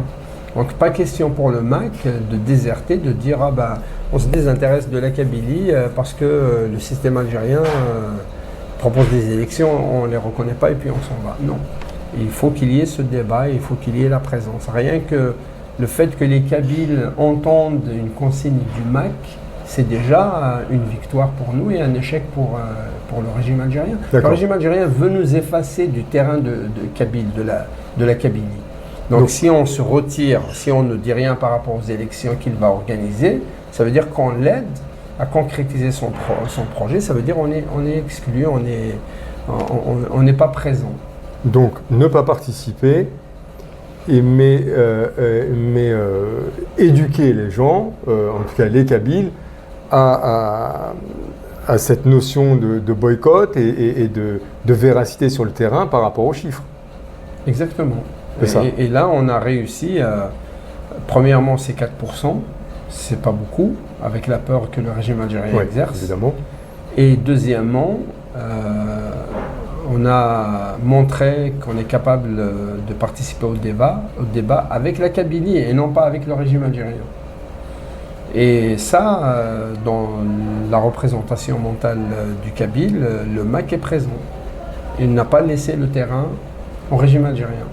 Maintenant, occuper le terrain en Kabylie, même se positionner par rapport aux élections organisées par le régime algérien, ça ne veut pas dire que nous jouons le jeu du régime algérien. Ceux qui jouent le jeu, ce sont ceux qui veulent donner, qui participent à constituer la vitrine dont le régime algérien a besoin. Nous avons dit aux Kabyles, ne donnez pas cette vitrine au régime algérien. D'accord. Alors, est-ce que vous avez soulevé quelque chose de très important, les 4%, peut-être que dû à la peur, justement, des tampons sur les cartes et qui pourraient bloquer, enfin, cette rumeur, en tout cas, ce ne sont pas aujourd'hui des choses qu'on maîtrise, hein, des informations qu'on maîtrise, mais est-ce que l'essentiel, donc ça voudrait dire que l'essentiel du travail politique, du MAC en tout cas, repose aujourd'hui justement sur l'exil de la diaspora. De la diaspora en exil, pardon. Est-ce que le travail du MAC repose sur l'exil de la diaspora? Parce que le travail essentiel, c'est de la diaspora qui se trouve à l'étranger, que ce soit France, Canada, États-Unis. Absolument, parce que le jeu politique en Kabylie est verrouillé par le système algérien. Il menace toute voix discordante, il menace toute voix affirmative de l'identité kabyle. Ils veulent même faire du vocable kabyle et kabylie un tabou. Il est normal que ces personnes-là en Kabylie doivent se protéger, on appelle ça la résilience, c'est-à-dire au lieu de t'exposer à un danger qui t'emporte, baisse-toi, baisse la tête pour que ce danger te passe par-dessus ta tête, et ainsi tu te préserves, tu préserves ta vie, et tu vas relever ta tête une fois le danger est passé. C'est la résilience, c'est ce que les Kabyles font en ce moment, on ne peut pas leur reprocher ça. Mais dans la diaspora, nous ne sommes pas exposés à ce danger. Donc c'est à nous maintenant de compenser l'absence de voix des Kabyles en Kabylie par l'affirmation, par notre voix dans les diasporas. Et c'est exactement ce que les militants du MAC font. Pas seulement les militants, même les Kabyles qui ne sont pas encartés au MAC, qui sont pratiquement, la plupart sont sympathisants. Et lorsqu'ils ne sont pas sympathisants, ils disent on est d'accord, mais on a peur. Voilà. Ça veut dire la peur gagne aussi la diaspora. Alors comment parler aux Kabyles justement qui défendent la langue et la culture kabyle, mais qui ne veulent pas aller jusqu'à cette indépendance? Le travail pédagogique, la patience, répondre à leurs questions, notamment les ressources, la question qui revient de quoi on va vivre à Chaïnitch. Nous sommes en train de faire un travail montrant les capacités de la Kabylie à son autosuffisance. Parce que l'Algérie, si tu lui enlèves le pétrole et le gaz, ce qui va se passer à peu près dans quelques années, il ne pourra plus payer ni ses fonctionnaires, ni ses militaires, ni ses policiers, ni ses gendarmes. Alors là, est-ce qu'elle va se soucier de ce que la population et les Kabyles va manger? Bien sûr que non, parce qu'elle est en faillite. Alors que la Kabylie est en train de montrer, on est en train de faire un travail pour chiffrer les ressources présentes en Kabylie. Il y a des façons de le faire. Et nous avons les compétences pour le faire. C'est pas moi qui le ferai parce que j'ai pas ces compétences-là. Mais nous avons au sein du gouvernement kabyle en exil des compétences pour chiffrer les ressources comme le font les États modernes. Ils ne vont pas aller compter le nombre de plantes, mais il y a des stratégies, des approches, des méthodes pour chiffrer ces ressources naturelles. D'accord. Donc ça, c'est juste un exemple de ce que nous faisons justement pour répondre, pour rassurer la population, afin qu'elle puisse franchir ce pas et adhérer complètement à l'indépendance de la Kabylie. Alors, est-ce qu'on peut convaincre les Kabyles de l'intérieur, hein, si je peux les appeler ainsi, donc qui sont en Algérie, oui. Est-ce qu'on peut, d'ici, de France, de Canada, de Belgique, des États-Unis, de la diaspora, hein, où qu'elle soit, est-ce qu'on peut arriver à convaincre et à drainer justement cette idée que vous souhaitez justement faire passer? Ils sont déjà convaincus, c'est le régime algérien qui a fait le travail pour nous. On n'a pas besoin de faire plus. Le projet Zéro Kabyle, la dictature, le musulman politique, tirer sur tout ce qui est kabyle, mettre en prison des enfants, des jeunes qui n'ont rien fait à part affirmer qu'ils sont kabyles. Wafia Tidjani en est un exemple. Elle ne s'est jamais présentée comme militante du MAC, elle défendait la Kabylie et s'est retrouvée en prison. Sherif Mellal, qui a fait de la JSK, qui a redoré le blason de la JSK, est mis en prison juste parce que ça les gêne par rapport à la vision et son engagement pour la JSK en tant que porte-drapeau de la Kabylie.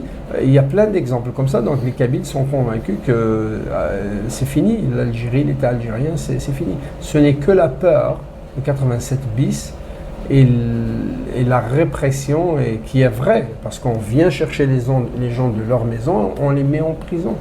Alors, qui veut que ses enfants ou ses frères, sœurs ou soi-même se retrouvent en prison juste parce que, à part quelques courageux qui disent « Ok, moi je suis kabyle, je vais le dire et j'ai pas peur », à part c'est parce qu'on leur conseille, nous leur conseillons comme la résilience, de baisser la tête pour que le danger passe par-dessus la tête, assurer ta survie d'abord pour que tu puisses relever la tête après. Donc c'est ce qui est en train de se passer en Algérie. Alors il ne faut pas prendre la résilience pour la soumission ou pour le refus du projet indépendantiste. La résilience, c'est ne pas embrasser le projet indépendantiste pour qu'il ne se retrouve pas en prison. Mais est-ce que ça va changer? Est-ce que l'État algérien, la police algérienne est capable d'aller lire à l'intérieur du cerveau de chacun sa vraie pensée? Non, ils ne pourront jamais faire ça. Donc c'est avec cette confiance que nous continuons à avancer. Merci Karim pour votre franchise. La France aujourd'hui, vous allez certainement, de par vos fonctions, avoir en tout cas beaucoup d'allées et venues, hein, ou même beaucoup de travail lié directement en France. Est-ce que vous pensez justement que cette France aujourd'hui est un terrain politique ou un terrain médiatique ou simplement un espace de la diaspora? Est-ce qu'on peut encore travailler? Je vous pose cette question parce que j'ai entendu Farhat Menni, donc le président du MAC de la Navad, j'ai entendu dernièrement où il était un petit peu désabusé par rapport à la politique française, en tout cas la politique de Macron. Et je pense que vous l'avez entendu comme moi. Je pense qu'il n'avait pas l'air convaincu à ce moment-là. Est-ce que vous pensez comme ça ou vous pensez qu'il y a des choses encore à faire en France? Monsieur Farhat Menni a toujours dit qu'en politique, il n'y a pas d'amis, il n'y a que des intérêts. Et il sait que les intérêts de l'État français, de la France, avec l'Algérie pour l'instant, sont supérieurs aux intérêts que peut lui fournir la Kabylie. Donc c'est avec cette vision mais c'est pas pour qu'il continue son combat. Mais ce n'est pas pour autant qu'il va se décourager et baisser les bras. On sait, j'ai mentionné tout à l'heure que visionnaire qu'il est, il a déjà une vision d'un changement de situation en France qui va revoir même ses propres intérêts. Ce ne sera plus les intérêts qu'on considère aujourd'hui en 2026, ce sera d'autres types d'intérêts.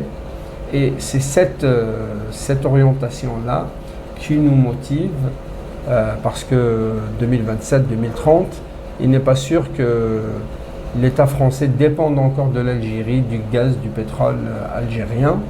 Et lorsque tu leur enlèves ça, ben, il ne reste plus les intérêts économiques de la France en Algérie. Ils vont se tourner vers d'autres types d'intérêts. Et c'est plutôt la Kabylie qui est porteuse de ce nouveau type d'intérêt. Alors en tout cas, ça reste un souhait, mais en tout cas, c'est pas d'actualité.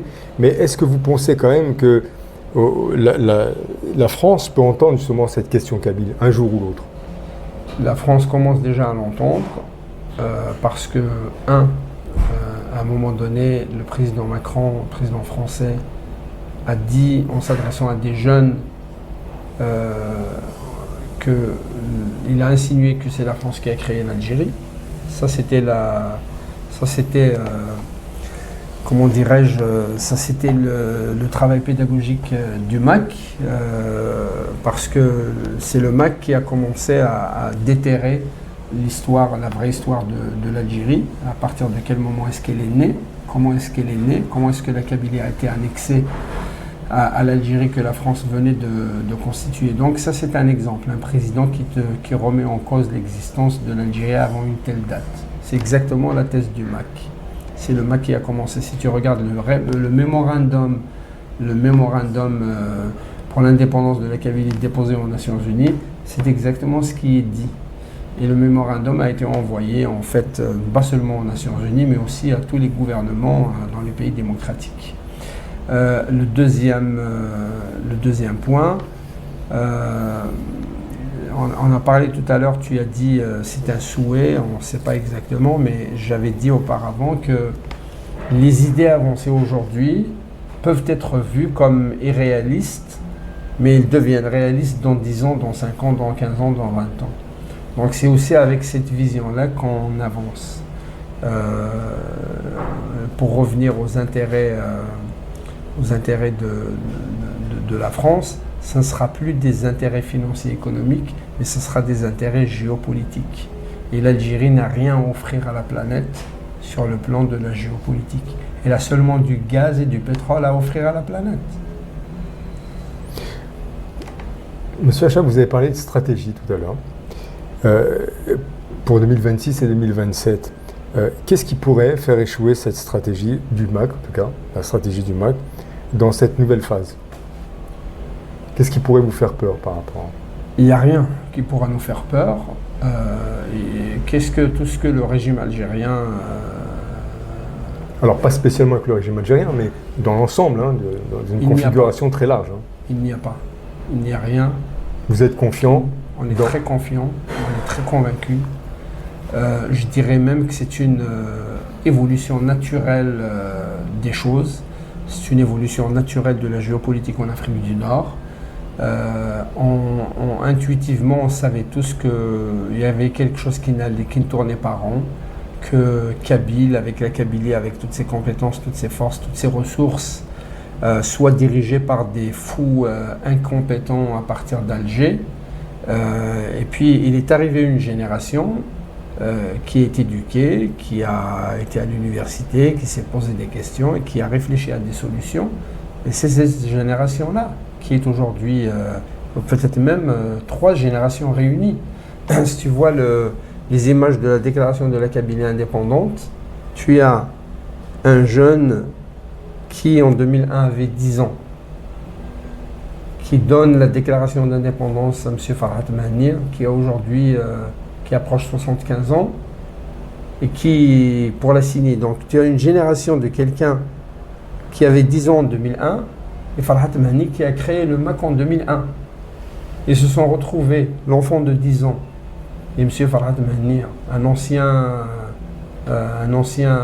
militant de l'identité kabyle et amazigh de façon générale, ils se sont réunis pour le même acte. Combien de générations y a-t-il entre M. Farah qui avait 10 ans en 2001 et M. Farhat Mahanir? Au moins 3 générations. Donc il n'y a pas un autre projet pour la Kabylie qui va réunir et faire adhérer 3 générations en même temps. Il n'y en a pas. Il y en avait eu lorsqu'on nous a roulé avec la démocratie, le FFS, le RCD, peut-être, ouais. Mais maintenant, il n'y a aucun. C'est pas ces 4 députés élus à l'Assemblée nationale algérienne, entre guillemets l'Assemblée nationale, qui vont proposer un projet pour réunir toutes ces générations de Kabyles. Monsieur Karim Achab, vous êtes en septembre 2026, vous prenez vos fonctions. Vous savez que on attend beaucoup de vous, en tout cas la diaspora kabyle attend beaucoup de vous, en tout cas le MAC attend beaucoup de vous, les militants. Est-ce que vous sentez cette pression peser quand même sur vos épaules ? Nous n'avons pas encore arrêté la date, pour être bien précis. D'accord. Mais je ne sens pas cette pression parce que j'étais déjà prêt. Si j'ai accepté ce poste... Donc vous comprenez ces militants, vous êtes à leur écoute, vous sentez qu'il y a une fusion entre vous, qu'il y a quelque chose un courant qui passe ? Oui, nos militants nous encouragent tous les jours, que ce soit par des messages, lorsqu'on les rencontre, à l'occasion des événements. En fait, lorsqu'on discute avec les militants, on se dit on n'en fait pas assez parce que leur attente et leur confiance en nous est extraordinaire. Donc, c'est jamais assez. Peu importe ce que nous allons faire, on va toujours avoir l'impression que nous n'avons pas fait assez. Et pour nous, c'est vraiment suffisant pour avoir cette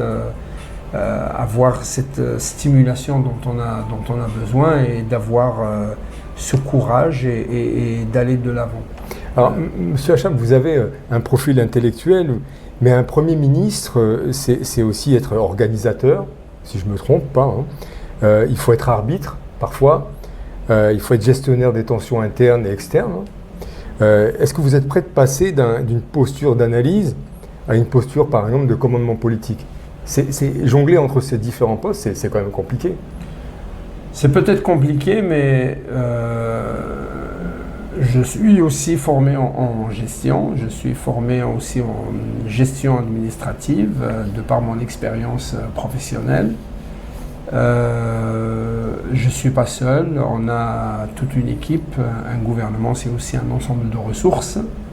On a des conseillers, on a des spécialistes dans tous les domaines, y compris la gestion. Je ne vais pas me poser ou faire valoir des compétences supérieures à quelqu'un qui a étudié la gestion administrative, par exemple. Mais les atouts que j'ai, c'est surtout la compréhension de la situation politique, le courage d'aller de l'avant, la conviction que l'indépendance de la Kabylie est le seul salut pour la Kabylie, et aussi bien sûr tout mon vécu, mes différentes expériences. Donc ça ne veut pas dire qu'il faut avoir un master en gestion administrative pour gérer un gouvernement. Ces spécialistes-là, ce sont des ressources à la disposition du gouvernement. Monsieur Achab, on arrive à la fin justement de cette émission. Si vous deviez résumer votre future mission en une phrase, quelle serait-elle ? Finalement, l'indépendance de la Kabylie est arrivée. Plus largement ? Plus largement, c'est d'abord maintenir cette conviction de l'indépendance de la Kabylie et concrétiser le plan que nous avons pour arriver là, pour la rendre réelle. Quel message auriez-vous à passer aux Kabyles de la Kabylie et aux Kabyles de la diaspora ? Aux Kabyles de la Kabylie, on a dit ayez confiance en vous-même en tant que Kabyle. Ce qu'on vous envie, c'est d'être Kabyle parce que il y a une phrase qui devient de plus en plus populaire. Je ne suis pas, j'ai la chance d'être né Kabyle. Et les autres Algériens n'ont pas cette chance d'être nés Kabyle, pas dans le sens d'être né Kabyle avec Kabylie, mais d'être né quelqu'un qui revendique son origine, qui défend son identité, qui défend sa langue, qui défend ses valeurs. Aujourd'hui, la définition de Kabyle, c'est pas seulement être Kabyle en Kabylie, mais c'est aussi comment un Touareg peut devenir Kabyle, dans le sens il va rester quoi, Touareg, il va défendre son identité, quitte à aller à revendiquer l'indépendance de son territoire. Mozabite, c'est la même chose. C'est-à-dire être Mozabite aujourd'hui, c'est pas assez, il faut devenir kabyle. On va dire la même chose à tous les Algériens arabophones, c'est-à-dire s'ils se mettent à revendiquer leur identité, leur vraie origine, leur tradition, leur culture, leur histoire, c'est ça, être kabyle.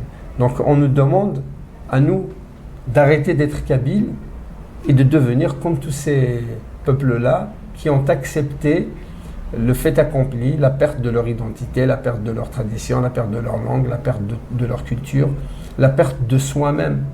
Et donc je dis à ces Kabyles-là, ne vous faites pas avoir par ce discours du régime algérien qui vous demande de changer. Continuez à avoir votre courage. Alors si vous êtes en Kabylie, oui, la résilience est de mise. Vous pouvez vous baisser et laisser passer le danger, mais n'oubliez pas de vous relever une fois le danger passé. Pour les Kabyles de la diaspora, ils n'ont vraiment aucune raison de baisser la tête. Il faut au contraire lever la tête. Et plus vous levez la tête, plus le régime algérien va vous respecter. Aujourd'hui, le MAC est craint et respecté par le régime algérien. Il y a une différence entre décréter des lois pour essayer de l'affaiblir et trembler devant les initiales MAC ou gouvernement kabyle en exil. Donc on n'a pas à baisser la tête, c'est l'inverse. Plus vous vous rehaussez, plus vous allez imposer le respect de l'adversaire. Et finalement, Karim, que souhaitiez-vous qu'on retienne de vous, de votre arrivée, plus exactement, à la tête du gouvernement kabyle en exil? Qu'on retienne de moi, c'est quoi le lien avec... Ce lien, qu'est-ce que... Je vais tourner ma question autrement. Qu'est-ce que les gens peuvent espérer de vous par rapport à la nomination de votre fonction au gouvernement en exil? Continuer le combat initié par M. Farhad Mehani. D'accord. Karim Hacham, merci beaucoup pour votre franchise. Merci de nous avoir éclairé sur vos futures fonctions et au plaisir de vous recevoir à nouveau sur le plateau de Canal Horizon. Merci à toi de m'avoir reçu.